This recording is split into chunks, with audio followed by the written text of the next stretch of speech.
शङ्करं शङ्कराचार्यं केशवं सूत्रभाष्यकृतौ वन्दे भगवन्तौ पुनः पुनः। ईश्वरो गुरुरात्मेति मूर्तिभेदविभागिने व्योमवद्व्याप्तदेहाय दक्षिणामूर्तये नमः। दक्षिणामूर्तये नमः। ॐ पार्थाय प्रतिबोधितां भगवता नारायणेन स्वयं व्यासेन ग्रथितां पुराणमुनिना मध्ये महाभारतम् अद्वैतामृतवर्षिणीं भगवतीम् अष्टादशाध्यायिनीम् अम्ब त्वामनुसन्दधामि भगवद्गीते भवद्वेषिणीम् भगवद्गीते भवद्वेषिणी।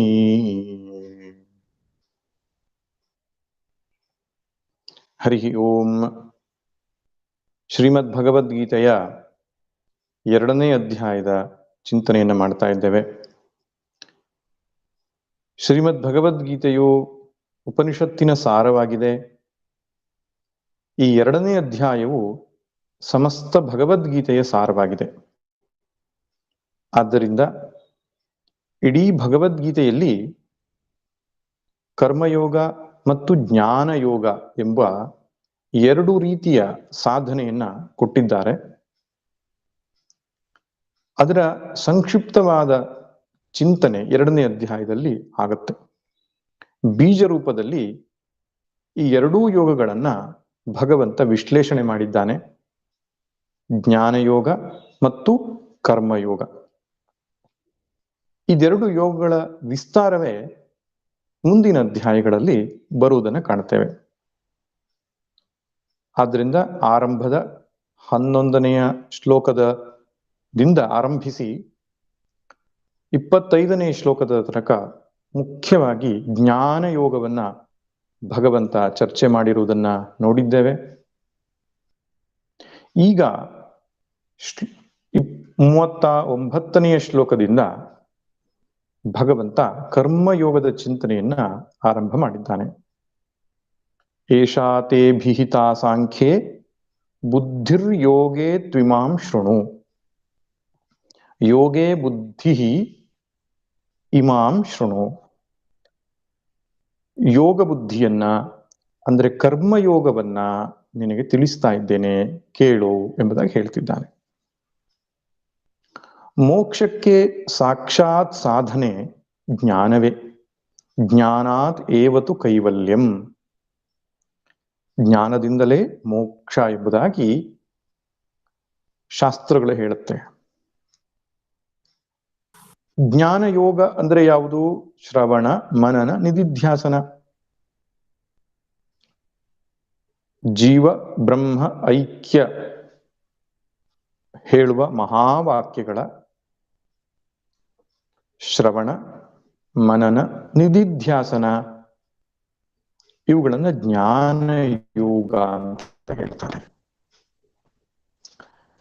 ಈ ಜ್ಞಾನ ಯೋಗದಿಂದಲೇ ನಮ್ಮ ಅಜ್ಞಾನ ನಿವೃತ್ತಿ ಆಗ್ತದೆ. ಅಜ್ಞಾನವೇ ಬಂಧನ.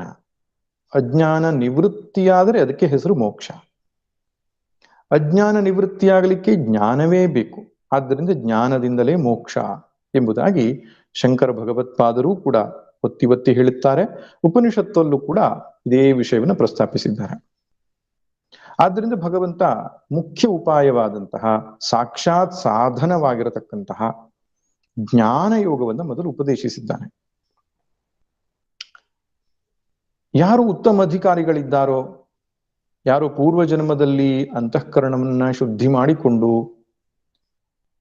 ಈ ಜನ್ಮದಲ್ಲಿ ಕೆಲವು ದೋಷಗಳಿಂದಾಗಿ ಜನನವನ್ನ ಪಡೆದಿದ್ದಾರೋ ಅಂತಹ ಪುಣ್ಯಾತ್ಮರಿಗೆ ಅತ್ಯಂತ ಶೀಘ್ರವಾಗಿ ಜ್ಞಾನ ಯೋಗವಾಗಿಬಿಡುತ್ತದೆ. ಅದಿಲ್ಲದೆ ಇರುವವರಿಗೆ ಆ ಜ್ಞಾನ ಯೋಗ್ಯತಾ ಪ್ರಾಪ್ತಿ ಆಗಬೇಕಾಗ್ತದೆ. ಅಂದ್ರೆ ಜ್ಞಾನ ಯೋಗಕ್ಕೆ ಪ್ರವೇಶ ಮಾಡುವ ಅರ್ಹತೆಯನ್ನು ಪಡೆದುಕೊಳ್ಬೇಕಾಗ್ತದೆ. ಅದಿಲ್ದಗಿದ್ರೆ ಆಶ್ಚರ್ಯವತ್ ಪಶ್ಯತಿ ಕಶ್ಚಿದೇರಂ ಆಶ್ಚರ್ಯವದ್ ವದತಿ ತಥೈವ ಚಾನ್ಯಃ ಅಂತ ಹೇಳಿದ ಹಾಗೆ ಈ ಜ್ಞಾನ ಯೋಗ ಬಹಳ ಆಶ್ಚರ್ಯಜನಕವಾದ ವಿಷಯವಾಗುತ್ತದೆ. ಅಂದ್ರೆ ವಿಷಯ ನಮಗೆ ಅರ್ಥವಾಗುವುದಿಲ್ಲ, ಅರ್ಥವಾಗಿದ್ದಿದ್ರೂ ಅದು ಮನನಕ್ಕೆ ಹೋಗೋದಿಲ್ಲ, ಮನನವಾಗಿದ್ದಿದ್ರೂ ಕೂಡ ನಿಧಿಧ್ಯಾಸನದಲ್ಲಿ ಅಂದ್ರೆ ಜೀವನದಲ್ಲಿ ಅನುಸಂಧಾನ ಮಾಡಲಿಕ್ಕೆ, ಅನುಷ್ಠಾನ ಮಾಡಲಿಕ್ಕೆ ಸಾಧ್ಯವಾಗುವುದಿಲ್ಲ. ಇದಕ್ಕೆ ಕಾರಣ ಏನು ಅಂದ್ರೆ ಜ್ಞಾನ ಯೋಗದ ಪ್ರವೇಶಕ್ಕೆ ನಮಗೆ ಅರ್ಹತೆ ಇರುವುದಿಲ್ಲ.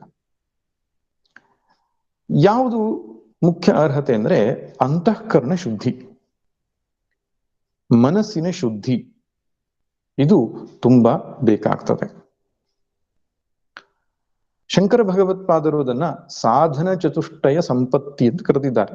ವಿವೇಕ, ವೈರಾಗ್ಯ, ಶಮ, ದಮ, ಉಪರತಿ, ತಿತಿಕ್ಷಾ, ಶ್ರದ್ಧಾ, ಸಮಾಧಾನ ಮತ್ತು ಮುಮುಕ್ಷುತ್ವ ಅಂತ.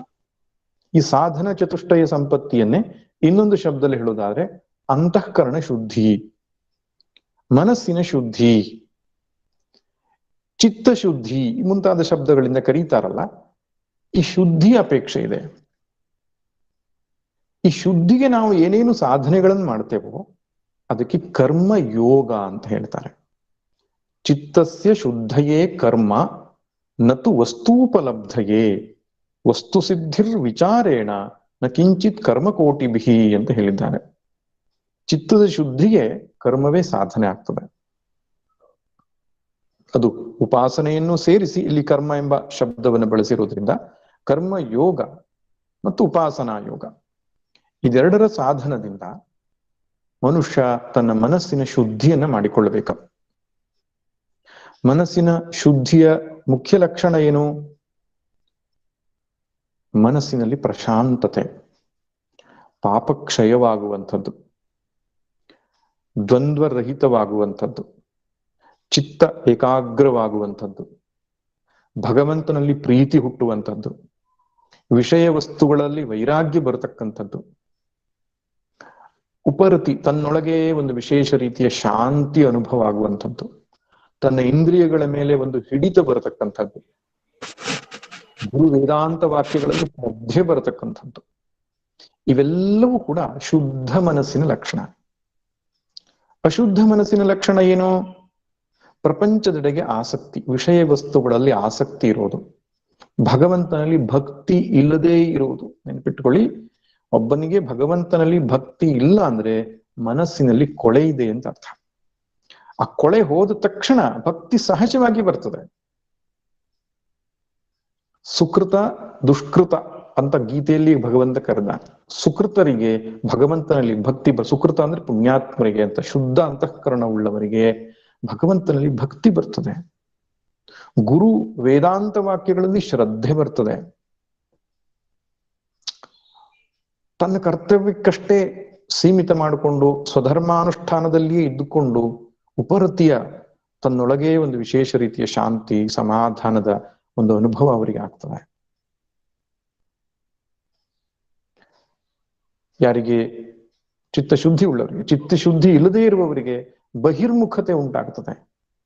ಹೊರಗಡೆ ಪ್ರಪಂಚ ಸಣ್ಣ ಪಾಡಿಗೆ ತಾನು ಸಮಾಧಾನ ಇರುವುದಿಲ್ಲ ಅವರಿಗೆ.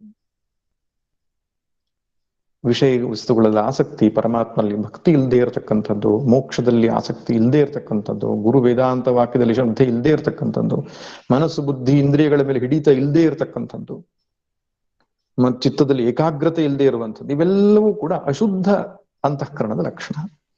ಈ ಅಶುದ್ಧ ಅಂತಃಕರಣ ಇಟ್ಟುಕೊಂಡು ಎಷ್ಟೇ ಜ್ಞಾನ ಶ್ರವಣ ಮಾಡಿದರೂ ಕೂಡ ಆ ಜ್ಞಾನದ ಬೀಜ ಹೃದಯದಲ್ಲಿ ನೆಲೆಗೊಳ್ಳುವುದಿಲ್ಲ.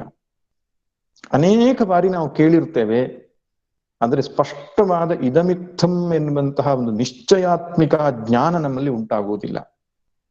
ಅದಕ್ಕೆ ಕಾರಣ ಏನು? ಅಂತಃಕರಣ ಶುದ್ಧವಾಗದೇ ಇರೋದು. ಮತ್ತೇನ್ ಮಾಡ್ಬೇಕು? ಅದಕ್ಕೆ ಅಂತಃಕರಣ ಶುದ್ಧಿಗೆ ಪ್ರಯತ್ನಿಸಬೇಕು. ಅಂತಃಕರಣ ಶುದ್ಧಿಯನ್ನು ಹೇಗೆ ಪಡ್ಕೋಬೇಕು? ಯೋಗ ಬುದ್ಧಿಯಿಂದ ಕರ್ಮ ಮಾಡಬೇಕು. ಅದಕ್ಕೆ ಕರ್ಮ ಯೋಗ ಅಂತ ಹೆಸರು. ಯೋಗ ಬುದ್ಧಿಯಿಂದ ಕರ್ಮ ಮಾಡುವುದಕ್ಕೆ ಹೆಸರು ಕರ್ಮ ಯೋಗ. ಯೋಗ ಬುದ್ಧಿ ಅನ್ನೋ ಶಬ್ದಕ್ಕೆ ಅರ್ಥ ಏನು? ಯೋಗ ಬುದ್ಧಿ ಅಂದ್ರೆ ಮೋಕ್ಷವನ್ನೇ ಉಪಾಯವಾಗಿ, ಮಾಡುವುದಕ್ಕೆ ಹೆಸರು ಯೋಗ. ಮೋಕ್ಷವನ್ನ ಪಡೆಯುವುದಕ್ಕಿರುವ ಉಪಾಯಕ್ಕೆ, ಸಾಧನಕ್ಕೆ ಹೆಸರು ಯೋಗ. ಆ ಮೋಕ್ಷವನ್ನೇ ಉದ್ದೇಶವಾಗಿಟ್ಟುಕೊಂಡು ನಾವು ಕರ್ಮವನ್ನ ಮಾಡಿದರೆ ಅದಕ್ಕೆ ಕರ್ಮಯೋಗ ಅಂತ ಹೆಸರು.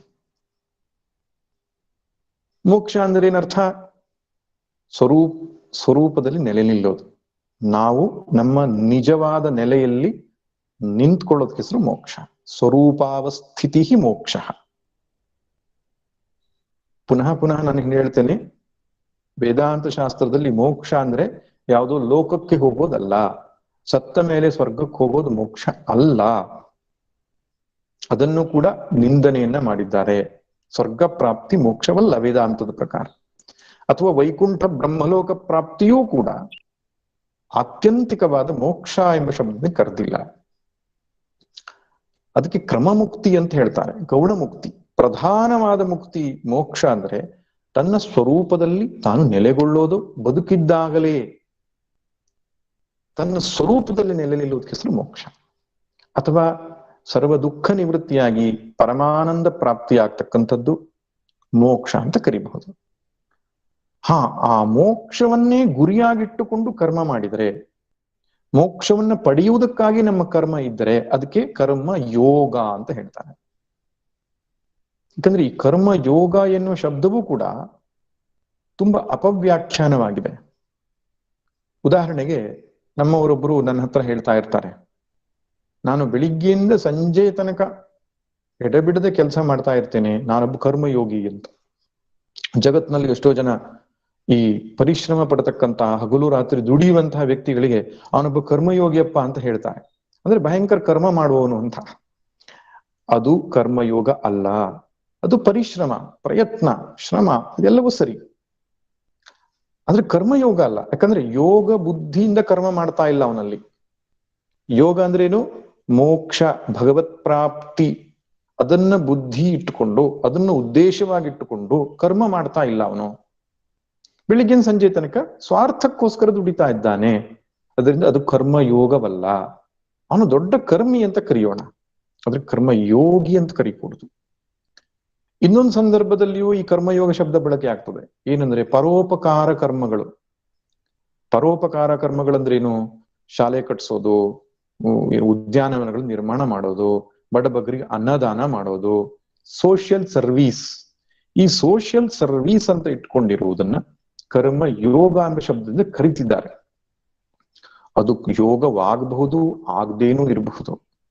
ಯಾಕಂದ್ರೆ ಅದಕ್ಕೆ ಇಷ್ಟಾಪೂರ್ತ ಕರ್ಮ, ಪೂರ್ತ ಕರ್ಮ ಅಂತ ಕರೆದಿದ್ದಾರೆ ಶಾಸ್ತ್ರದಲ್ಲಿ. ಪೂರ್ತ ಕರ್ಮ ಅಂದ್ರೆ ಈ ಸೋಷಿಯಲ್ ಸರ್ವಿಸ್ ಆಕ್ಟಿವಿಟಿಗೆ ಪೂರ್ತ ಕರ್ಮ.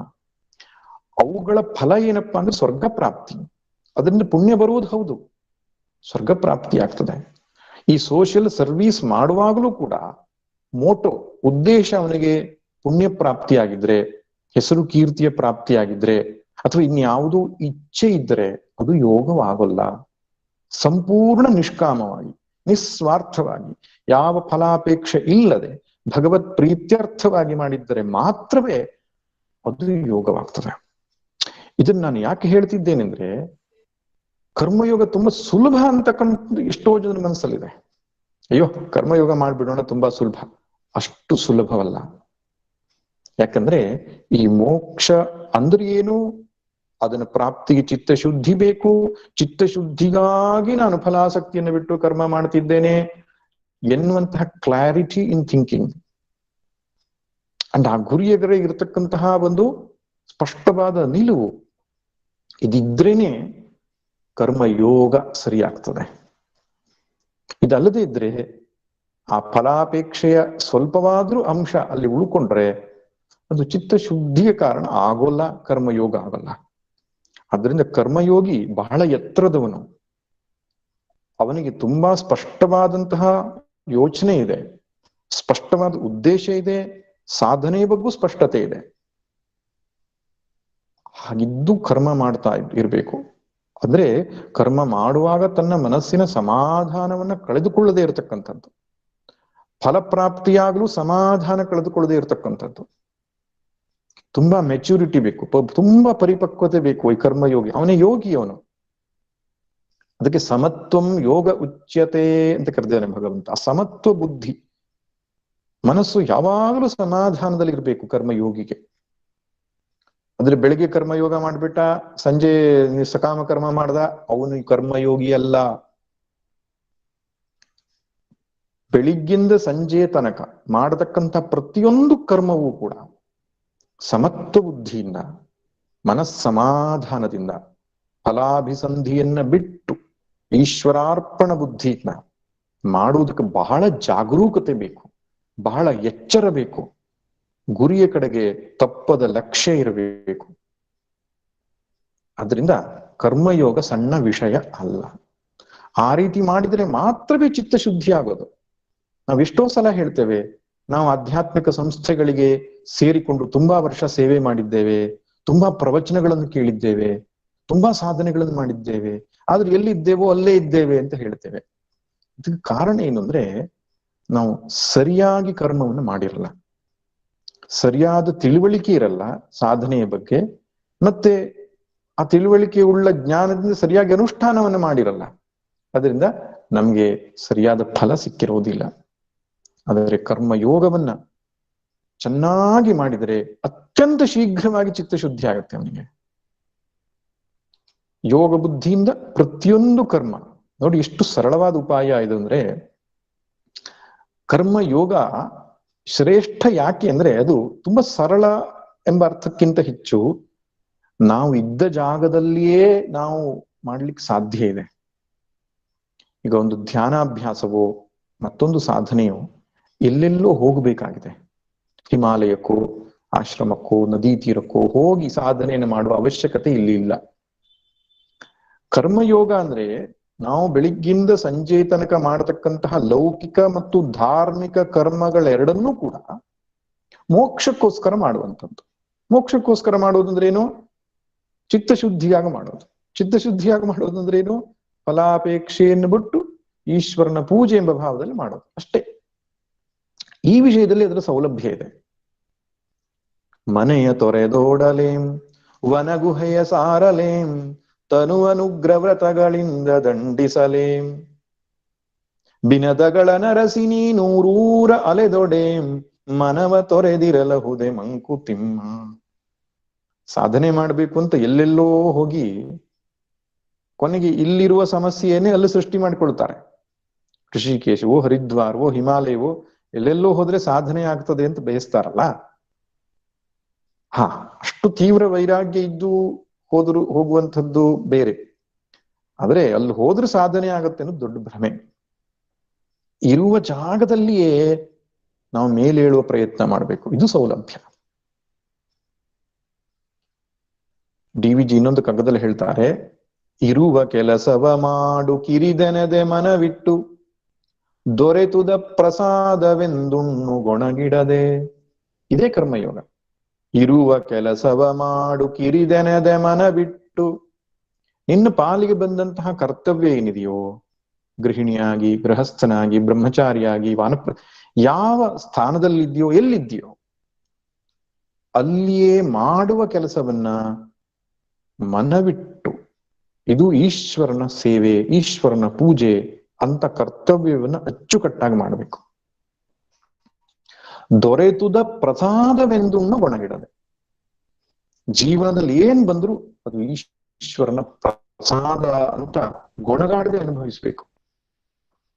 ದೊರೆತುದ ಪ್ರಸಾದವೆಂದುಣ್ಣು ಗೊಣಗಿಡದೆ ಧರಿಸು ಲೋಕದ ಭರವ ಪರಮಾರ್ಥವನು ಬಿಡದೆ.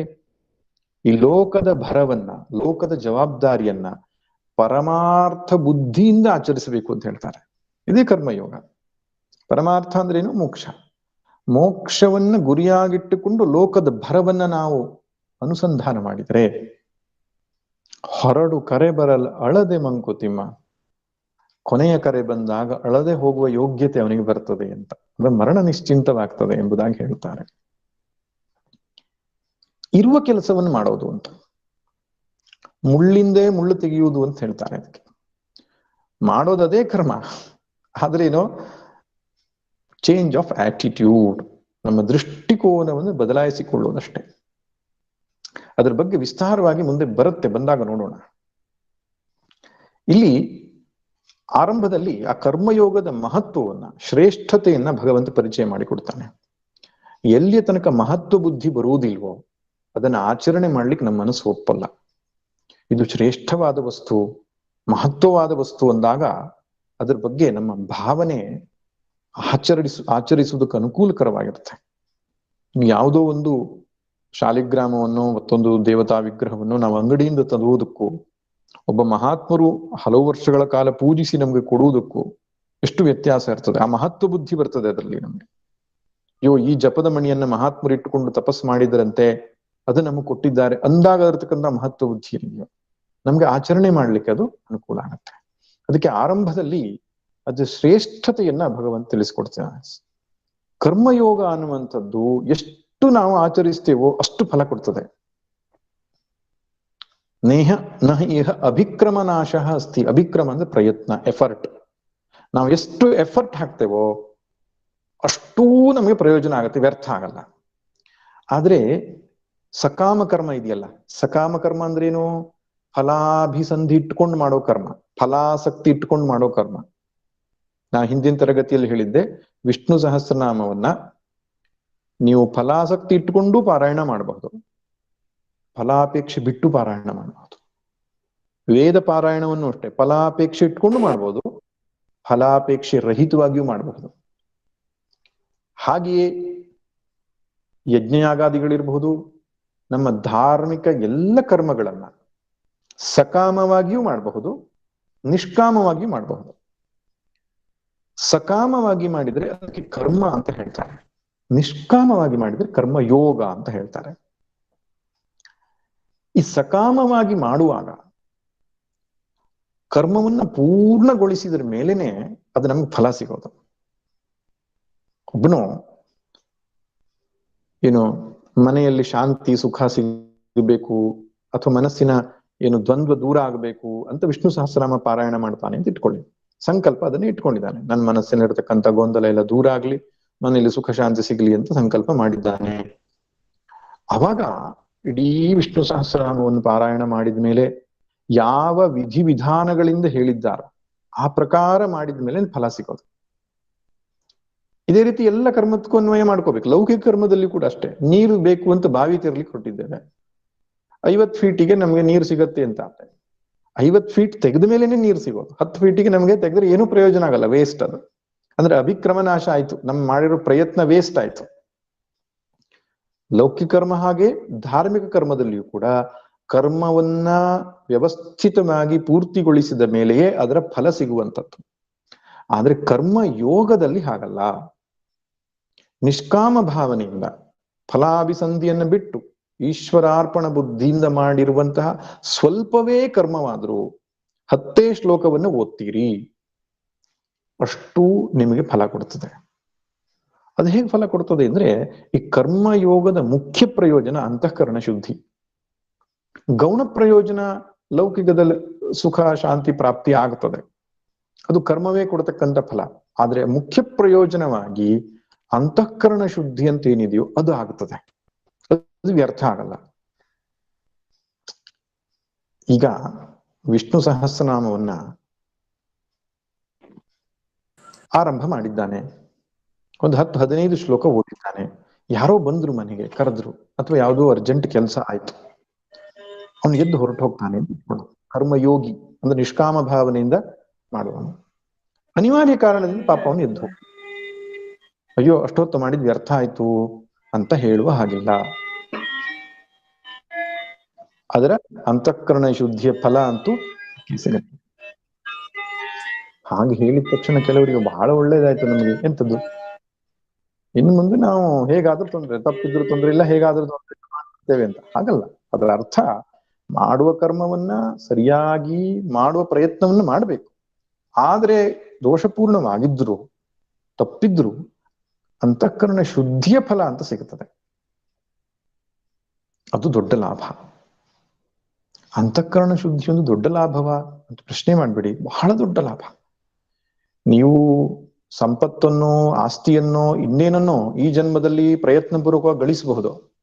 ಆದ್ರೆ ಅಂತಃಕರಣ ಶುದ್ಧಿ ಅನ್ನೋದು ಈ ಜನ್ಮದ ಫಲ ಅಲ್ಲ, ಅದು ಅನೇಕ ಜನ್ಮಗಳ ಸಂಸ್ಕಾರ, ಅದು ಅನೇಕ ಜನ್ಮ ಸಂಸಿದ್ಧ ತಥೋ ಯಾತಿ ಪರಾಂಗತಿಂ ಅಂತ ಗೀತೆಯಲ್ಲಿ ಕೃಷ್ಣ ಹೇಳ್ತಾನೆ. ಅನೇಕ ಜನ್ಮಗಳ ಫಲ. ಅದರಿಂದ ಅಂತಃಕರಣ ಶುದ್ಧಿ ಅಂತ ಸರಳವಾಗಿ ತೆಗೆದುಕೊಳ್ಬೇಡಿ, ಬಹಳ ದೊಡ್ಡ ಫಲ ಅದು. ಆ ಮನಸ್ಸಿನ ಶಾಂತಿ, ಚಿತ್ತದ ಏಕಾಗ್ರತೆ ಸಣ್ಣ ಫಲ ಅಲ್ಲ, ಬಹಳ ದೊಡ್ಡ ಫಲ. ಆದ್ರಿಂದ ಇಹ ಅಭಿಕ್ರಮ ನಾಶ ಅಸ್ತಿ, ನಿಷ್ಕಾಮವಾಗಿ ಕರ್ಮ ಮಾಡುವವನ ಪ್ರಯತ್ನಗಳು ವ್ಯರ್ಥವಾಗಲ್ಲ. ಅಲ್ಲ, ಹಾಗಿದ್ರು ಸ್ವಾಮಿ ಯಾಕೆ ಜನ ನಿಷ್ಕಾಮ ಕರ್ಮ ಮಾಡಲ್ಲ ಅಂದ್ರೆ, ಆ ನಿಷ್ಕಾಮತೆಯ ಒಂದು ಪ್ರಬುದ್ಧತೆ ಇದೆಯಲ್ಲ, ಮೆಚುರಿಟಿ, ನಾನು ನಿಷ್ಕಾಮವಾಗಿ ಮಾಡೋದ್ರಿಂದ ಅಂತಃಕರಣ ಶುದ್ಧಿ ಆಗತ್ತೆ, ತನ್ಮೂಲಕ ಮೋಕ್ಷ ಆಗತ್ತೆ ಅನ್ನುವಂತಹ ಒಂದು ಸ್ಪಷ್ಟ ಚಿಂತನೆ ಜನರಿಗಿಲ್ಲ. ಎಲ್ಲರೂ ಲೌಕಿಕದ ಕಾಮನೆಗಳನ್ನು ಇಟ್ಟುಕೊಂಡು ಬದುಕ್ತಾ ಇರುವವರು. ಆದ್ರೆ ನಿಷ್ಕಾಮವಾಗಿ ಮಾಡ್ಲಿಕ್ಕೆ ಮನಸ್ಸು ಒಪ್ಪಲ್ಲ ಅವರಿಗೆ. ಅಂತಃಕರಣ ಶುದ್ಧಿಯ ಪ್ರಯೋಜನ ಏನು, ಮೋಕ್ಷದ ಪ್ರಯೋಜನ ಏನು ಎಂಬಂತಹ ತಾತ್ಪರ್ಯ ಅವರಿಗೆ ಇಲ್ಲದೆ ಇರೋದ್ರಿಂದ ಎಲ್ಲರೂ ಸಕಾಮ ಕರ್ಮಿಗಳೇ ಹೆಚ್ಚಿನ ಸಂಖ್ಯೆಯಲ್ಲಿ ಇದ್ದಾರೆ. ನೋಡಿ, ಕರ್ಮಯೋಗದಿಂದ ಮಾಡಿರೋ ಪ್ರಯತ್ನ ವ್ಯರ್ಥವಾಗಲ್ಲ ಅಂತ ಒಂದು. ಎರಡನೇದು ನ ಪ್ರತ್ಯವಾಯೋನ ವಿದ್ಯತೆ. ಈ ಮಾಡಿರುವ ಪ್ರಯತ್ನ ವ್ಯರ್ಥವಾಗಲ್ಲ ಅನ್ನೋದಕ್ಕೆ ಗೀತೆಯಲ್ಲೇ ಒಂದು ದೃಷ್ಟಾಂತ ಇದೆ. ಯಾವುದು ಅಂದ್ರೆ ಯೋಗ ಭ್ರಷ್ಟ ಅಂತ. ಒಬ್ಬ ಕರ್ಮಯೋಗಿ ಒಂದಿಷ್ಟು ಕಾಲ ಸಾಧನೆ ಮಾಡಿ ಮೋಕ್ಷ ಸಿಗದೆ ಸತ್ತು ಹೋದ್ರೆ ಅವನು ಮಾಡಿರೋ ಸಾಧನೆ ವ್ಯರ್ಥವಾಗುತ್ತಾ ಅಂತ ಕೇಳ್ತಾನೆ ಅರ್ಜುನ. 6ನೇ ಅಧ್ಯಾಯದಲ್ಲಿ ಕೊನೆಯಲ್ಲಿ ಬರುತ್ತೆ. ಭಗವಂತ ಹೇಳ್ತಾರೆ, ಇಲ್ಲ, ನಿಷ್ಕಾಮ ಭಾವದಿಂದ ಕರ್ಮಯೋಗ ಬುದ್ಧಿಯಿಂದ ಒಬ್ಬನು ಕರ್ಮ ಮಾಡಿದ್ದು, ಸಾಧನೆ ಮಾಡಿದ್ದು ವ್ಯರ್ಥವಾಗಲ್ಲ. ಮುಂದಿನ ಜನ್ಮದಲ್ಲಿ ಆ ಸಾಧನೆ ಅವನೊಟ್ಟಿಗೆ ಬರ್ತದೆ. ಯೋಗ ಭ್ರಷ್ಟ ಅಂತ ಹೇಳ್ತಾರೆ. ಅದ್ರ ಬಗ್ಗೆ ನೋಡೋಣ ವಿಸ್ತಾರವಾಗಿ. ಆದ್ರೆ ಸಕಾಮ ಕರ್ಮಿ ಮಾಡಿರುವ ತಪಸ್ಸು, ಪೂಜೆ ಯಾವುದು ಅವನೊಟ್ಟಿಗೆ ಬರಲ್ಲ. ಅದು ಫಲವನ್ನ ಕೊಟ್ಟು ನಷ್ಟವಾಗ್ತದೆ ಅಷ್ಟೇ. ಯಾಕಂದ್ರೆ ಅವನು ಸಂಕಲ್ಪ ಮಾಡಿರ್ತಾನೆ ಫಲಾಪೇಕ್ಷೆಯಿಂದ ಸಂಕಲ್ಪ ಮಾಡಿರೋದ್ರಿಂದ ಆ ಫಲವನ್ನ ಅದು ಕೊಟ್ಟು ನಷ್ಟವಾಗಿ ಹೋಗ್ತದೆ. ಅದ್ರ ನಿಷ್ಕಾಮ ಕರ್ಮಿ ಅದನ್ನು ಯಾವ ಫಲಾಪೇಕ್ಷೆಯನ್ನು ಇಲ್ಲದೆ ಮಾಡಿರೋದ್ರಿಂದ ಆ ಸಾಧನೆಯನ್ನ ಮಾರ್ಗದಲ್ಲಿ ಅವನು ಮುಂದುವರಿತಾನೆ ಮುಂದಿನ ಜನ್ಮದಲ್ಲಿ ಕೂಡ. ಆದ್ರಿಂದ ಈ ಜನ್ಮದಲ್ಲಿ ಮೋಕ್ಷ ಸಿಗದಿದ್ರೂ ತೊಂದರೆ ಇಲ್ಲ, ಕರ್ಮಯೋಗ ಬುದ್ಧಿಯಿಂದ ಮಾಡಬೇಕು, ಮುಂದಿನ ಜನ್ಮದಲ್ಲಿ ಸಾಧನೆ ಮಾಡ್ಲಿಕ್ಕೆ ಅನುಕೂಲವಾಗ್ತದೆ. ಇದು ಮುಂದಿನ ಸಂಗತಿ. ಎರಡನೇ ಸಂಗತಿ ನ ಪ್ರತ್ಯವಾಯೋನ ವಿದ್ಯತೆ. ಕರ್ಮಯೋಗದಲ್ಲಿ ಒಮ್ಮೆ ಮಂತ್ರದಲ್ಲಿ ದೋಷವಾಯಿತು, ಸ್ವರದಲ್ಲಿ ದೋಷವಾಯಿತು, ವರ್ಣದಲ್ಲಿ ದೋಷವಾಯಿತು, ಕ್ರಮದಲ್ಲಿ ದೋಷವಾಯಿತು, ಅದ್ ಪ್ರತ್ಯವಾಯ ಅಂತ ಇಲ್ಲ, ಅಂದ್ರೆ ಪಾಪ ಅಂತ ಉಂಟಾಗಲ್ಲ. ಆದ್ರೆ ಸಕಾಮ ಕರ್ಮದಲ್ಲಿ ಹಾಗಲ್ಲ. ಅಲ್ಲಿ ದೇಹ ಶುದ್ಧಿ ಇರಬೇಕು, ದ್ರವ್ಯ ಶುದ್ಧಿ ಇರಬೇಕು, ಮಂತ್ರ ಶುದ್ಧಿ ಇರಬೇಕು, ಕ್ಷೇತ್ರ ಶುದ್ಧಿ ಇರಬೇಕು. ಆ ಎಲ್ಲ ವಿಧಿವಿಧಾನಗಳಿಂದ ಮಾಡಿದ್ರೆ ಮಾತ್ರವೇ ಅದಕ್ಕೆ ಫಲ ಅನ್ನುವಂಥದ್ದಿದೆ. ಒಮ್ಮೆ ಮಂತ್ರದ ಉಚ್ಚಾರಣೆಯಲ್ಲಿಯೇ ವ್ಯತ್ಯಾಸವಾಯಿತು ಅಂದ್ರೆ ಫಲ ಸಿಗಲ್ಲ. ಪಾಣಿನಿಯ ಶಿಕ್ಷದಲ್ಲಿ ಒಂದು ಕಥೆ ಬರ್ತದೆ. ತ್ವಷ್ಟ್ರ ಅಂತ ಅವನು ಇಂದ್ರನನ್ನ ಕೊಲ್ಲುವ ಒಬ್ಬ ಮಗನ್ನ ಪಡೀಬೇಕು ಅಂತ ಯಜ್ಞ ಮಾಡಿದ್ನಂತೆ. ಆಹುತಿ ಹಾಕುವಾಗ ಋಷಿಗಳಿಗೆ ಹೇಳಿದ್ದ, ಇಂದ್ರ ಶತ್ರು ವಿವರ್ಧಸ್ವ ಅಂತ. ಇಂದ್ರನ ಶತ್ರು ಬೆಳೆಯಲಿ ಅಂದ್ರೆ ಅಂಥ ಒಬ್ಬ ಮಗ ಹುಟ್ಲಿ ಅಂತ ಒಂದು ಯಜ್ಞ ಮಾಡಿದ್ದ. ಇಂದ್ರನ ಕೊಲ್ಲುವ ಮಗನನ್ನ ಪಡೆಯಬೇಕೆಂಬ ಕಾರಣಕ್ಕೆ ಯಜ್ಞವನ್ನು ಮಾಡಿದ್ದ.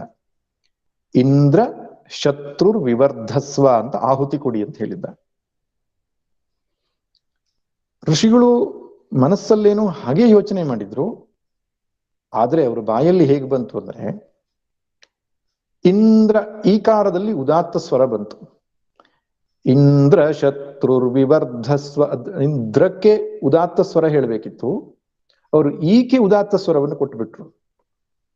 ಈ ಸ್ವರದಲ್ಲಿ ವ್ಯತ್ಯಾಸ ಆದ್ರೆ ಅರ್ಥದಲ್ಲಿ ವ್ಯತ್ಯಾಸ ಆಗ್ತದೆ. ಈಗ ಇಂದ್ರ ಶತ್ರು ಎಂಬ ಶಬ್ದವನ್ನ ಎರಡು ರೀತಿಯಿಂದ ಬಿಡಿಸಬಹುದು. ಇಂದ್ರಸ್ಯ ಶತ್ರು, ಇಂದ್ರ ಶತ್ರು, ಷಷ್ಠಿ ತತ್ಪುರುಷ ಸಮಾಸ.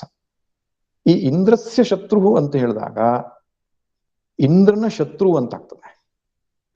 ಇಂದ್ರ ಶತ್ರು ಯಸ್ಯ ಸಹ ಅಂತ ಬಹುವ್ರೀಹಿ ಸಮಾಸ ಮಾಡಿದರೆ ಇಂದ್ರನಾಗ್ತಾನೆ.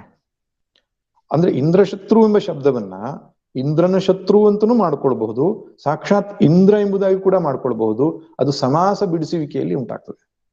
ಈ ಸ್ವರವನ್ನ ಹೇಳುವುದರಲ್ಲಿ ವ್ಯತ್ಯಾಸವಾದ್ರೆ ಸಮಾಸದಲ್ಲಿ ವ್ಯತ್ಯಾಸ ಆಗ್ತದೆ. ಇಂದ್ರ ಶತ್ರು ಅಂತ ಅಂತ್ಯೋದಾತ್ತವನ್ನ ಹೇಳಿದ್ರೆ ಷಷ್ಠಿ ತತ್ಪುರುಷ ಸಮಾಸ ಆಗ್ತಿತ್ತು. ಅಂದ್ರೆ ಇಂದ್ರಸ್ಯ ಶತ್ರುಹು, ತ್ವಷ್ಟರನಿಗೆ ಅಂತ ಇಂದ್ರ ಶತ್ರುವಾದ ಮಗ ಹುಟ್ಟುತ್ತಿಲ್ಲ. ಆದ್ರೆ ಅವರು ಆದಿ ಉದಾತ್ತವನ್ನು ಹೇಳಿದ್ರಿಂದ, ಇಂದ್ರ ಉದಾತ್ತವನ್ನು ಹೇಳಿದ್ರಿಂದ ಅಲ್ಲೇನಾಯ್ತು ಅಂದ್ರೆ ಬಹುವ್ರೀಹಿ ಸಮಾಸವಾಯ್ತು. ಅಂದ್ರೆ ಇಂದ್ರನೇ ಶಕ್ತಿಶಾಲಿ ಆದ, ಕೊನೆಗೆ ಅವನನ್ನ ಕೊಂದ. ಅವನಿಗೆ ಏನ್ ಹೇಳ್ತಾರೆ,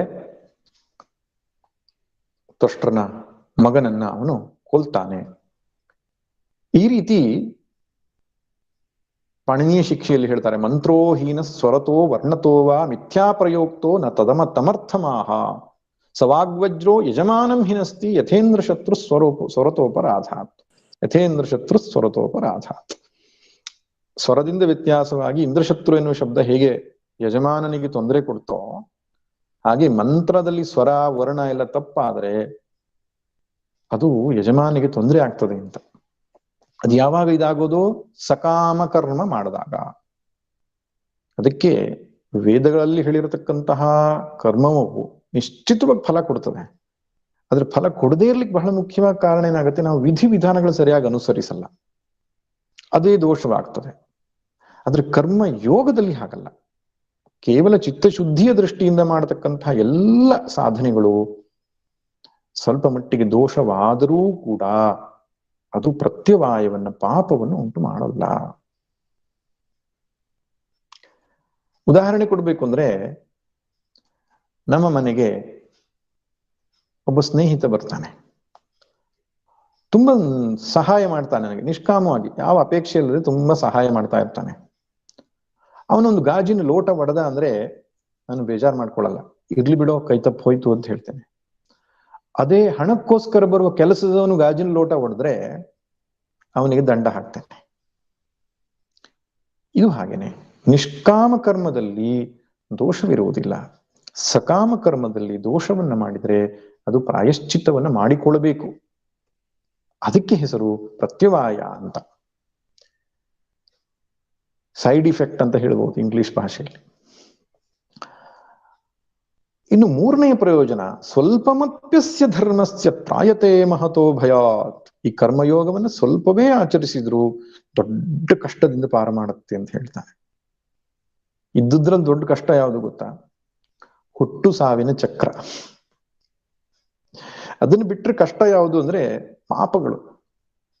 ನಮ್ಮೆಲ್ಲ ಕಷ್ಟಗಳಿಗೆ ಮೂಲ ಕಾರಣ ಪಾಪಗಳು, ಸುಖಕ್ಕೆ ಕಾರಣ ನಾವು ಮಾಡಿರೋ ಪುಣ್ಯ.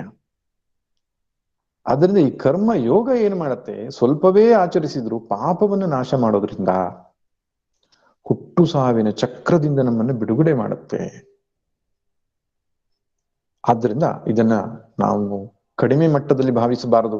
ಮಹಾ ಶ್ರೇಷ್ಠವಾದ ಸಾಧನೆ ಯೋಗ ಬುದ್ಧಿ. ಸ್ವಲ್ಪವೇ ಕರ್ಮ ಮಾಡಿದ್ರು ಅಡ್ಡಿಲ್ಲ, ನಿಷ್ಕಾಮ ಭಾವನೆಯಿಂದ ಅವಾಗ ಕರ್ಮ ಮಾಡ್ತಾ ಇರ್ಬೇಕು ನಾವು.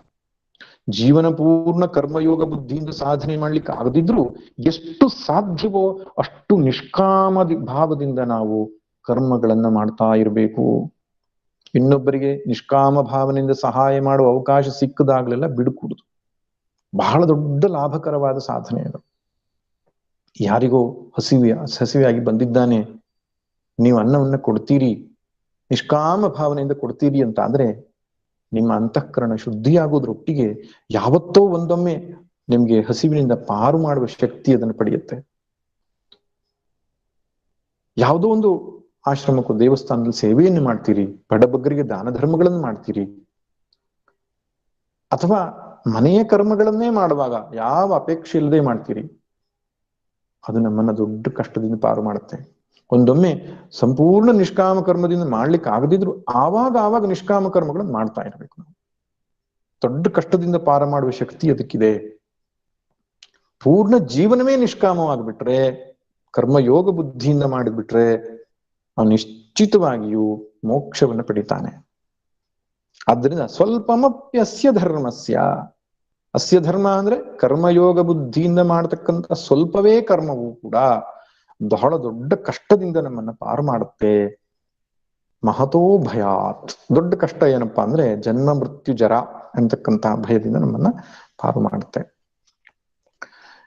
ಇಷ್ಟಾದ್ಮೇಲೆ ಮುಂದಿನ ಶ್ಲೋಕದಲ್ಲಿಯೂ ಕೂಡ ಈ ಕರ್ಮಯೋಗಿಯ ಚಿಂತನೆ ಮತ್ತು ಕರ್ಮಿಯ ಚಿಂತನೆ ಹೇಗಿರ್ತದೆ ಎಂಬುದನ್ನ ಕಂಪ್ಯಾರಿಟಿವ್ ಸ್ಟಡಿ ಅಂತ ಹೇಳ್ತೇವಲ್ಲ, ತುಲನಾತ್ಮಕ ಅಧ್ಯಯನವನ್ನ ಮಾಡ್ತಾನೆ ಭಗವಂತ.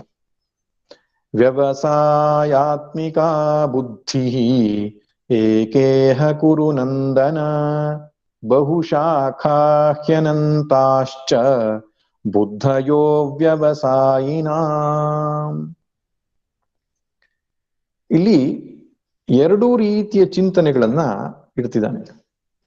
ಒಂದು ಕರ್ಮಯೋಗಿಯ ಚಿಂತನೆ, ಇನ್ನೊಂದು ಕರ್ಮಿಯ ಚಿಂತನೆ. ಅಲ್ಲಿ ಚಿಂತನೆ ಅನ್ನುವುದು ಬುದ್ಧಿ ಅನ್ನೋ ಶಬ್ದ ಬಳಸಿದ್ದಾನೆ ಭಗವಂತ. ಈ ಕರ್ಮಯೋಗಿ ಆದವನು ಅಂದ್ರೆ ಮೋಕ್ಷಕ್ಕಾಗಿ ಕರ್ಮವನ್ನ ಮಾಡತಕ್ಕಂಥವನು ವ್ಯವಸಾಯಾತ್ಮಿಕ ಬುದ್ಧಿಯನ್ನು ಹೊಂದಿರ್ತಾನೆ ಅಂತ ಹೇಳ್ತಾನೆ. ವ್ಯವಸಾಯಾತ್ಮಿಕ ಬುದ್ಧಿ ಅನ್ನೋದಕ್ಕೆ ಶಂಕರ ಭಗವತ್ಪಾದರು ಏನ್ ಹೇಳಿದ್ದಾರೆ? ಪ್ರಮಾಣ ಜನಿತ ವಿವೇಕ ಬುದ್ಧಿ ಅಂತ. ಸರಳವಾದ ಶಬ್ದ ಹೇಳೋದಾದ್ರೆ ನಿಶ್ಚಯಾತ್ಮಿಕ ಬುದ್ಧಿ. ಅದಕ್ಕೆ ವ್ಯವಸಾಯಾತ್ಮಿಕ ಬುದ್ಧಿ ಅಂತ ಕರೆದಿದ್ದಾರೆ. ನಿಶ್ಚಯವಾದಂತಹ ಬುದ್ಧಿ ಇರ್ತದೆ ಅವನಿಗೆ.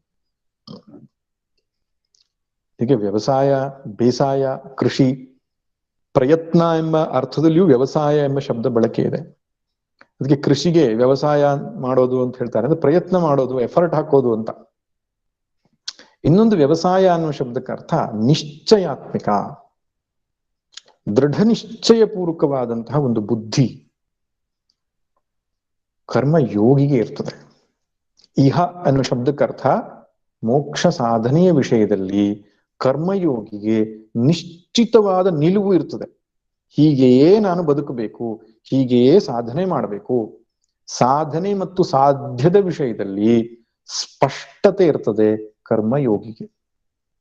ಅದಕ್ಕೆ ನಾನು ಆಗ ಕರ್ಮಯೋಗ ಸಣ್ಣ ವಿಷಯ ಅಲ್ಲ ಅಂತ ಯಾಕೆ ಹೇಳಿದೆ ಅಂದ್ರೆ, ಈ ಬುದ್ಧಿಯಲ್ಲಿ ನಿಶ್ಚಯ, ಗುರು ಸೇವೆ ಇಲ್ಲದೆ, ಶಾಸ್ತ್ರ ಶ್ರವಣ ಇಲ್ಲದೆ ಸುಮ್ಮನೆ ಮಾಡಿದ ಕರ್ಮಗಳೆಲ್ಲವೂ ಕರ್ಮಯೋಗ ಆಗಲ್ಲ. ಕರ್ಮಯೋಗ ಮಾಡೋದು ಸುಲಭ, ಹೌದು, ನಾವು ಇರುವ ಜಾಗದಲ್ಲಿ. ಆದ್ರೆ ಕ್ಲಾರಿಟಿ ಬೇಕಲ್ಲ ನಮ್ಗೆ. ಯೋಗ ಬುದ್ಧಿಯಿಂದ ಹೆಂಗ್ ಕರ್ಮ ಮಾಡಬೇಕು, ಅದ್ರ ಗುರಿ ಏನು, ಸ್ಪಷ್ಟತೆ ಇಲ್ಲದೆ ಮಾಡಿದಾಗ ಅದು ಪ್ರಯೋಜನವನ್ನು ಕೊಡಲ್ಲ. ಹಾಗಿದ್ರೆ ಎಷ್ಟೋ ಜನ ಈ ಸಾಧನೆಯ ವಿಷಯದಲ್ಲಿ ಎಡುವುದಕ್ಕೆ ಕಾರಣ ಏನಂದ್ರೆ, ಅವರು ಅಧ್ಯಯನ ಬೇಕಿಲ್ಲ, ಶ್ರವಣ ಬೇಕಿಲ್ಲ ಅಂತ ಭಾವಿಸ್ತಾರೆ. ತುಂಬಾ ತಪ್ಪು. ಸ್ವಾಧ್ಯಾಯ ಪ್ರವಚನಾಭ್ಯಾಂ ನ ಪ್ರಮದಿತವ್ಯಂ. ಗುರುಮುಖೇನ ಅಂದ್ರೆ ಯಾರು ಪರಂಪರೆಯಿಂದ ಈ ಸಾಧನಾ ಮಾರ್ಗವನ್ನು ತಿಳಿದಿದ್ದಾರೋ, ಸ್ವತಃ ಸಾಧನೆಯ ಮಾರ್ಗದಲ್ಲಿದ್ದಾರೋ, ಅವರಿಂದ ಗುರಿ ಮತ್ತು ಸಾಧನೆಯ ಬಗ್ಗೆ ಸ್ಪಷ್ಟವಾದ ಚಿಂತನೆಯನ್ನು ಪಡೆದುಕೊಂಡು ಮೇಲೆ ಮಾಡಿದಂತಹ ಸಾಧನೆ ಪ್ರಯೋಜನವಾಗ್ತದೆ. ಅದಕ್ಕೆ ವ್ಯವಸಾಯಾತ್ಮಿಕ ಬುದ್ಧಿ ಪ್ರಾಪ್ತಿಯಾಗ್ತದೆ. ಈ ಅವ್ಯವಸಾಯಾತ್ಮಿಕ ಬುದ್ಧಿ ಅಂತ ಕರ್ಮಿಗಳು, ಲೌಕಿಕರು, ಸಕಾಮ ಕರ್ಮಿಗಳು ಅಂತ ನಾವೇನ್ ಕರೀತಾರಲ್ಲ, ಅವರ ಮನಸ್ಸು, ಅವರ ಬುದ್ಧಿ ಅವ್ಯವಸಾಯಾತ್ಮಿಕವಾಗಿರ್ತದೆ.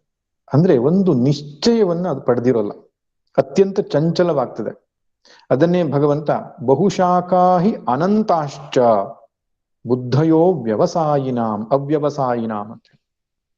ಅಂದ್ರೆ ಅನಿಶ್ಚಿತವಾದ ಬುದ್ಧಿಯನ್ನು ಪಡೆದಿರುವಂತಹ ವ್ಯಕ್ತಿಗಳ ಅಂತಃಕರಣದಲ್ಲಿ ಅನಂತ ಆಲೋಚನೆಗಳು ಬರ್ತಿರ್ತದೆ.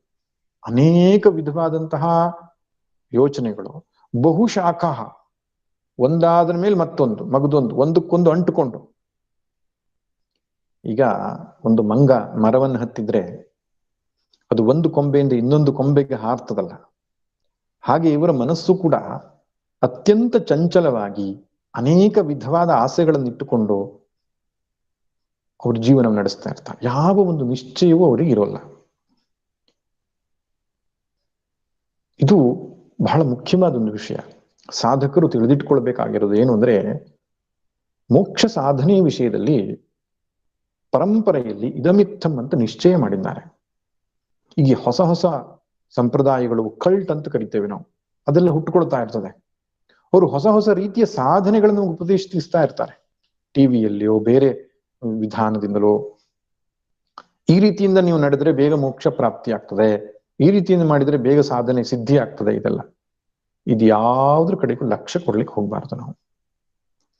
ಯಾಕೆಂದ್ರೆ ನಮ್ಮ ಉಪನಿಷತ್ತುಗಳಲ್ಲಿ, ವೇದಗಳಲ್ಲಿ, ಗೀತೆಯಲ್ಲಿ, ಮಹಾಭಾರತ ರಾಮಾಯಣಾದಿ ಗ್ರಂಥಗಳಲ್ಲಿ ಎಷ್ಟು ಸಾಧನೆಯನ್ನು ಕೊಟ್ಟಿದ್ದಾರೋ ಅಷ್ಟೇ ಸಾಕು. ಹೊಸ ಹೊಸ ಸಾಧನೆಗಳ ಹಿಂದೆ, ಹೊಸ ಹೊಸ ಉಪಾಯಗಳಿಂದ ಓಡುವ ಅವಶ್ಯಕತೆ ಇಲ್ಲ. ನಮಗೆ ಈ ಮೋಕ್ಷ ಅಂದ್ರೆ ಏನು ಅಂತ ಒಂದು ಸ್ಪಷ್ಟ ಆಗ್ಬೇಕಾಗಿದೆ. ಮೋಕ್ಷ ಅಂದ್ರೆ ಹೊಸತೇನೂ ಪಡೆದುಕೊಳ್ಳುವಂಥದ್ದಲ್ಲ. ವೇದಗಳು ಪುನಃ ಪುನಃ ಹೇಳುತ್ತೆ, ಈಗಲೇ ನೀನು ಪರಮಾತ್ಮ ಸ್ವರೂಪನಾಗಿದ್ದೀಯಾ ಎಂಬುದಾಗಿ ಹೇಳುತ್ತೆ.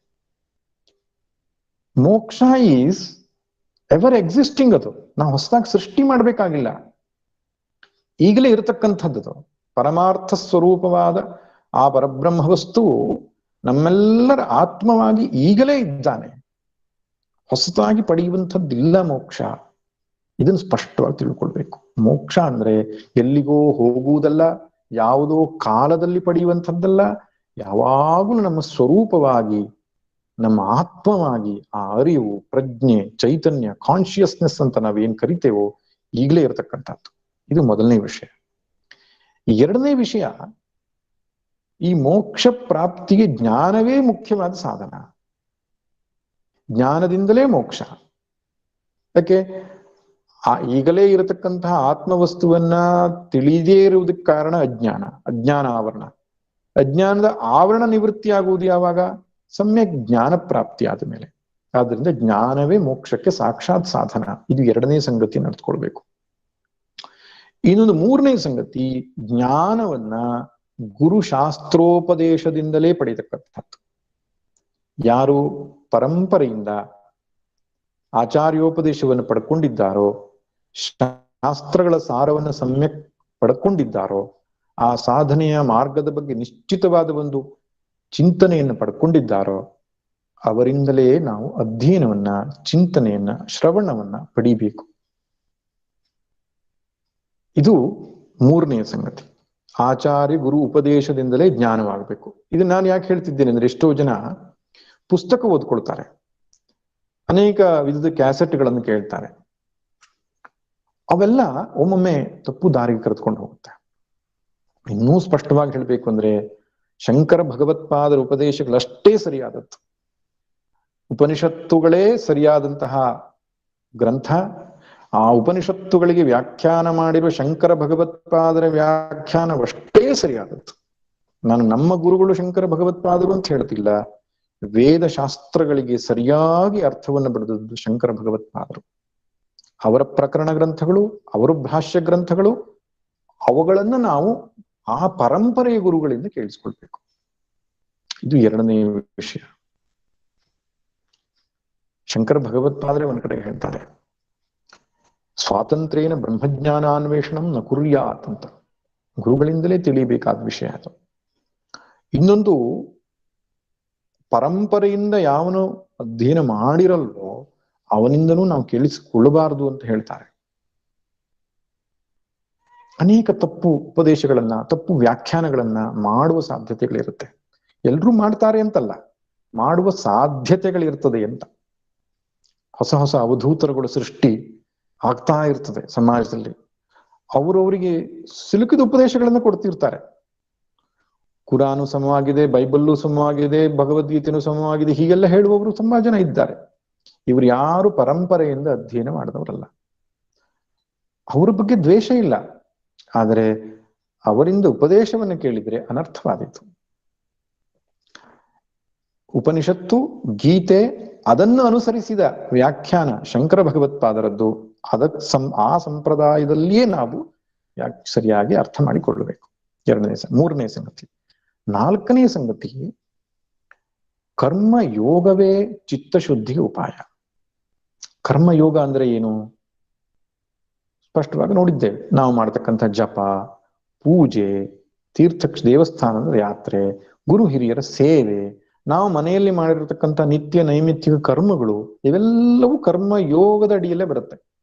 ಎಷ್ಟೋ ಜನರ ತಲೆಯಲ್ಲಿ ತಪ್ಪು ತಿಳ್ಕೊಂಡಿದ್ದು, ಕರ್ಮಯೋಗ ಅಂದ್ರೆ ಸೋಷಿಯಲ್ ಸರ್ವಿಸ್ ಮಾಡಬೇಕು ಅಂತ.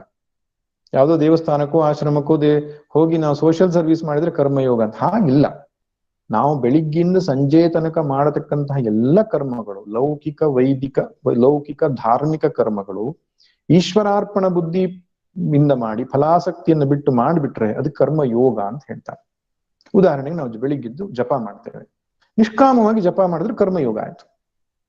ಯಾರೋ ಬಂದಿದ್ದಾರೆ ಅಡುಗೆ ಮಾಡ್ಬೇಕು, ನಿಷ್ಕಾಮವಾಗಿ ಮಾಡಿದ್ರೆ ಲೌಕಿಕ ಕರ್ಮ, ಅದು ಕರ್ಮಯೋಗವಾಯ್ತು.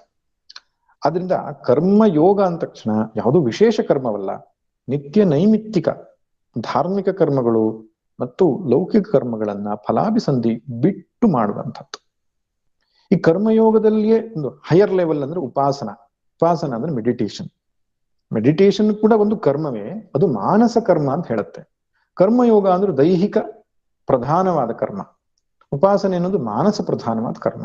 ಇದೆರಡೂ ಕೂಡ ಕರ್ಮಯೋಗ ಎಂಬ ಶಬ್ದದಲ್ಲಿ ಬಳಕೆಯಾಗಿದೆ. ಈ ಕರ್ಮಯೋಗವೇ ಸಾಕು ಚಿತ್ತಶುದ್ಧಿಗೆ, ಇದು ನೆನಪಿರಲಿ.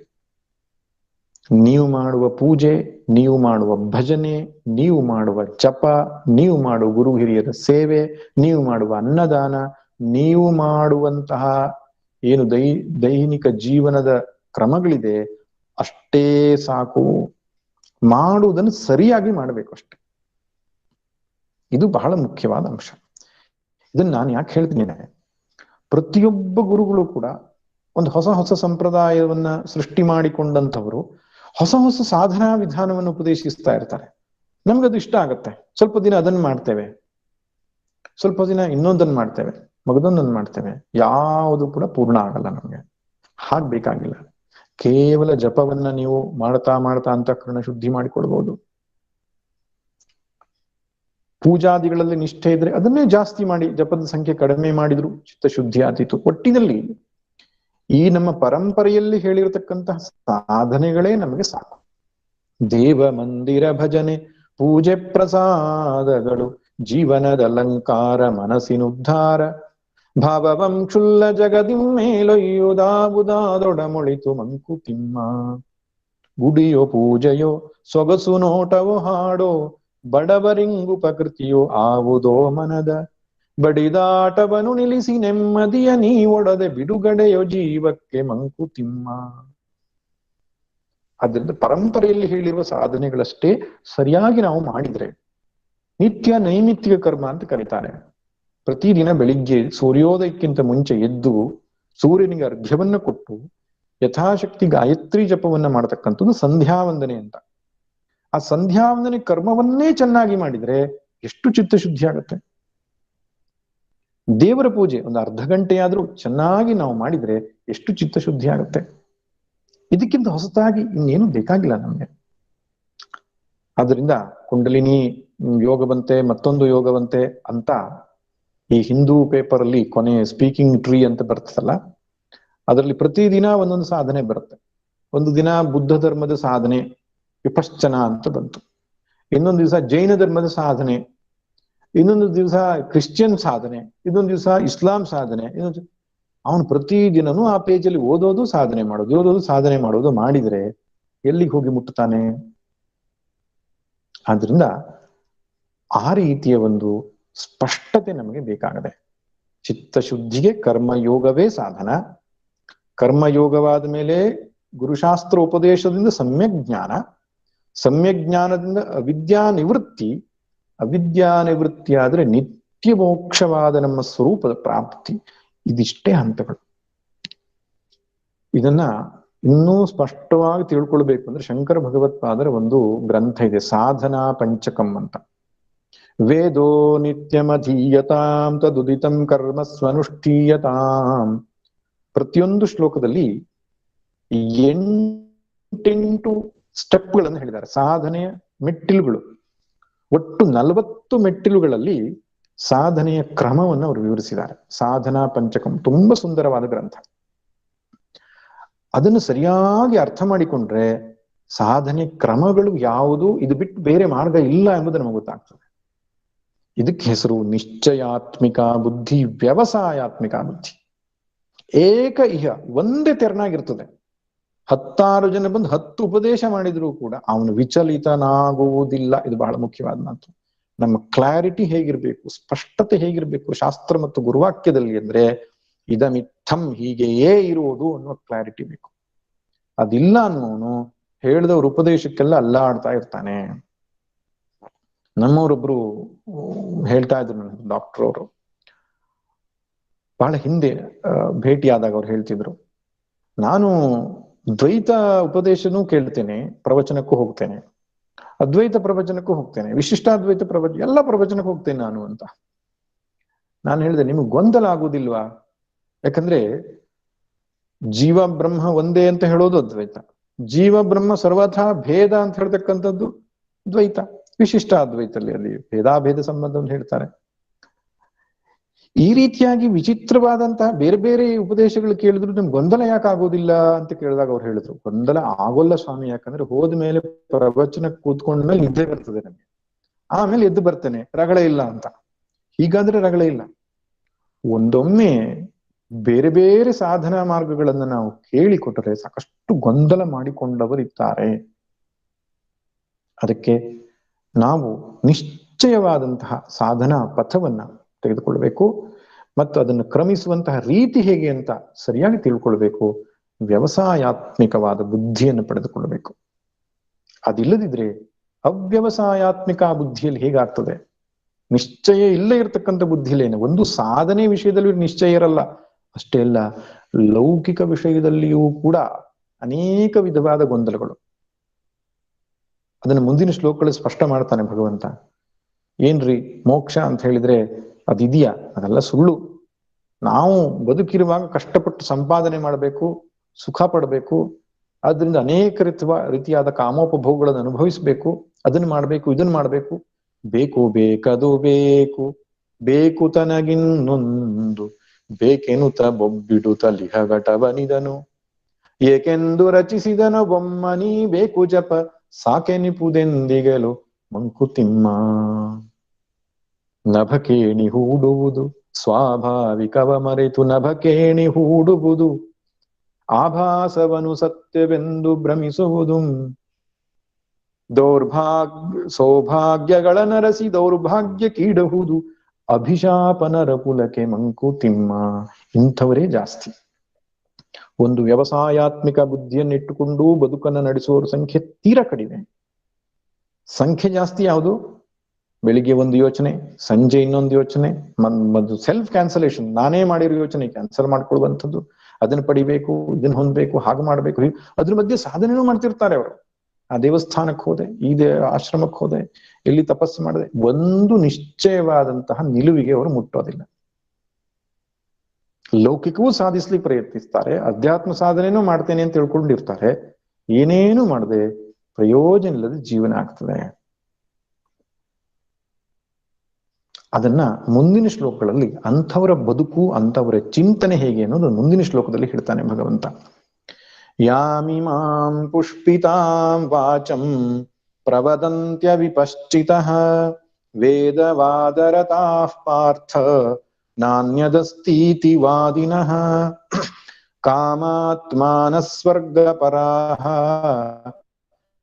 ಜನ್ಮ ಕರ್ಮ ಫಲಪ್ರದಾಂ ಕ್ರಿಯಾ ವಿಶೇಷ ಬಹುಲಾಂ ಭೋಗೈಶ್ವರ್ಯ ಗತಿಂ ಪ್ರತಿ ಭೋಗೈಶ್ವರ್ಯ ಪ್ರಸಕ್ತಾನಾಂ ತಯಾಪಹೃತ ಚೇತಸಾಂ ವ್ಯವಸಾಯಾತ್ಮಿಕಾ ಬುದ್ಧಿ ಸಮಾಧೌ ನ ವಿಧೀಯತೆ. ವ್ಯವಸಾಯಾತ್ಮಿಕವಾದ ಬುದ್ಧಿಯು ಸಮಾಧಿಯಲ್ಲಿ ಉಂಟಾಗುವುದಿಲ್ಲ ಅಂತ ಈ 3 ಶ್ಲೋಕಗಳ ಒಂದು ಸಂಬಂಧ. 3 ಶ್ಲೋಕಗಳನ್ನು ಒಂದೇ ವಾಕ್ಯ, ಅದು ಸಿಂಗಲ್ ಸೆಂಟೆನ್ಸ್. ಆ ಸೆಂಟೆನ್ಸ್ ಹೇಗೆ ಎಂಡ್ ಆಗ್ತದೆ? ಈ ರೀತಿಯ ಮನಸ್ಥಿತಿ ಉಳ್ಳವರಿಗೆ ವ್ಯವಸಾಯಾತ್ಮಿಕವಾದಂತಹ ಚಿಂತನೆಯು ಮನಸ್ಸಲ್ಲಿ ಬರುವುದಿಲ್ಲ. ಇಲ್ಲಿ ಸಮಾಧೌ ಎನ್ನುವ ಶಬ್ದ, ಸಮಾಧಿ ಅಂದ್ರೆ ಅಂತಃಕರಣವು, ಅಂತಃಕರಣೆ, ಅಂತಃಕರಣದಲ್ಲಿ ನಿಶ್ಚಯಾತ್ಮಿಕವಾದಂತಹ ನಿಲುವು ಉಂಟಾಗುವುದಿಲ್ಲ ಅಂತ. ಇಂಥವರೆಲ್ಲ ಒಂದು ಬಂದಾಗ ಅವ್ರು ಮಾತನಾಡುವ ರೀತಿ ನೋಡ್ಬೇಕು. ನಮ್ಮ ಹತ್ರ ಪ್ರಶ್ನೆ ಒಬ್ಬರೂ ಕೇಳುವುದಿಲ್ಲ, ಶಾಸ್ತ್ರಗಳ ಬಗ್ಗೆ ಚರ್ಚೆ ಒಬ್ಬರೂ ಮಾಡೋದಿಲ್ಲ. ಅವ್ರವ್ರಿಗೆ ಏನೇನು ಗೊತ್ತಿದೆಯೋ ಅದನ್ನ ಹೇಳೋದ್ರಲ್ಲೇ ಆಸಕ್ತಿ. ಆ ಗ್ರಂಥದಲ್ಲಿ ಹಾಗೆ ಹೇಳಿದೆ, ನಾವು ಅಲ್ಲಿ ಹೋಗಿದ್ದೆವು, ಇವ್ರನ್ನ ಕೇಳಿದ್ದೆವು, ಹಾಗೆ ಮಾಡಿದ್ದೆವು, ಹೀಗೆ ಮಾಡಿದ್ದೆವು. ಯಾಕಂದ್ರೆ ತಾವೇ ತಿಳಿದವರು, ತಾವೇ ಶ್ರೇಷ್ಠರು, ತಮ್ಮ ಜೀವನವೇ ಶ್ರೇಷ್ಠ ಎಂಬುದಾಗಿ ಅವರು ತಿಳ್ಕೊಂಡಿರ್ತಾರೆ. ಉಪನಿಷತ್ತಲ್ಲಿ ಇದನ್ನ ನಿಂದಿಸಿದ್ದಾರೆ. ಹಿಂದಿನ ಕಾಲದಲ್ಲಿ ಈ ವೇದವಾದ ರಥರು ಇದ್ರು ಜಾಸ್ತಿ. ಅಂದ್ರೆ ವೇದವಾದ ಅಂದ್ರೆ ಕರ್ಮಕಾಂಡ ಪ್ರಧಾನವಾದ ಚಿಂತನೆ. ಈಗಿನ ಕಾಲದಲ್ಲಿ ಆ ಕರ್ಮಕಾಂಡ ಪ್ರಧಾನವಾದ ಚಿಂತನೆ ಇಲ್ಲ, ಆದ್ರೆ ಲೌಕಿಕರಿದ್ದಾರೆ. ಲೌಕಿಕ ಜೀವನವನ್ನೇ ಶ್ರೇಷ್ಠ ಅಂತ ಭಾವಿಸಿಕೊಂಡು ಅದಕ್ಕಿಂತ ಮಿಗಿಲಾದ ಅಧ್ಯಾತ್ಮವಾಗ್ಲಿ ಪರಮಾರ್ಥವಾಗ್ಲಿ ಇಲ್ಲ ಅಂತ ಭ್ರಮಿಸಿಕೊಂಡು ಬದುಕುವವರು, ಅಂಥವರ ಬುದ್ಧಿಯಲ್ಲಿ ನಿಶ್ಚಯಾತ್ಮಕವಾದಂತಹ ನಿಲುವು ಬರೋದಿಲ್ಲ ಎಂಬುದನ್ನು ಭಗವಂತ ಹೇಳ್ತಿದ್ದಾನೆ. ಆ ಶ್ಲೋಕವನ್ನ, ಅದರ ಅರ್ಥವನ್ನ ನಾವು ಮುಂದಿನ ಸೋಮವಾರ ನೋಡ್ಲಿಕ್ಕೆ ಪ್ರಯತ್ನವನ್ನು ಮಾಡೋಣ. ಸರ್ವೇ ಭವಂತು ಸುಖಿನಃ, ಸರ್ವೇ ಸಂತು ನಿರಾಮಯಾಃ, ಸರ್ವೇ ಭದ್ರಾಣಿ ಪಶ್ಯಂತು, ಮಾ ಕಶ್ಚಿತ್ ದುಃಖ ಭಾಗ್ ಭವೇತ್. ಓಂ ಶಾಂತಿ ಶಾಂತಿ ಶಾಂತಿ. ಹರಿ ಓಂ ಶ್ರೀ ಗುರುಭ್ಯೋ ನಮಃ. ಹರಿ ಓಂ.